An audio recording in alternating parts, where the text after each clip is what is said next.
No nazdar, mastný vlas. Tak hovor, čo ťa trápi zas? Homosexuálny poslanec progresívneho Slovenska Sabo v Rakúsku uzavrel manželstvo s iným chlapom. Vidím, že teba to strašne zaujíma. Aj fotku si strihol do videa. A prečo ťa to trápi? Veď ty nebudeš s nimi spávať v jednej posteli. Čo ťa trápi? Keď si raz nejaké Dánsko uzákoní, že Sabo môže uzavrieť strašne progresívne manželstvo s korytnačkou. S korytnačkou? Tak počkaj. Všade o sebe tvrdíš, že si vysoko vzdelaný, krásny a múdry človek. Tak by si mohol vedieť rozdiel medzi homosexualitou a zoofíliou. Keď nevieš, tak ti to vysvetlím.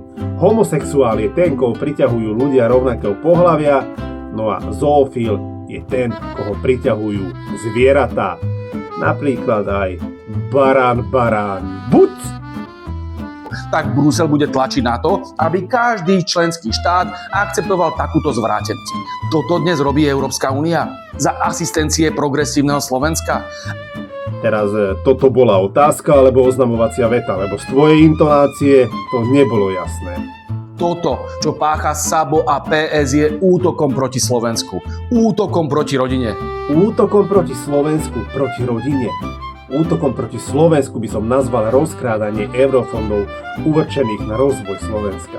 A útokom proti rodine by som nazval napríklad zníženie daňového bonusu, zvýšenie cien palív, zvýšenie daní, DPH, zvýšenie cien potravín a tak ďalej a tak ďalej.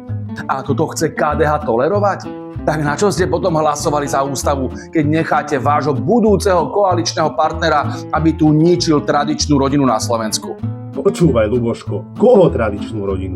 Ficovú, Dankovú, Pelého, Šimkovičovej, Kotlára, koho? Pretože to, že si Sabo zobral chlapa, moju tradičnú rodinu vôbec neničí. Mňa vôbec nezaujíma, čo Sabo robí, s kým zaspáva, s kým stáva.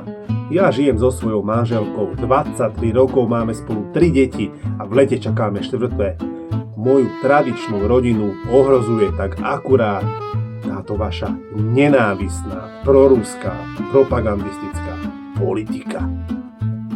Čo na to vieš povedať? Prepáčte. Tak, a teraz si utekaj dať. Vieš čo, Ľuboško?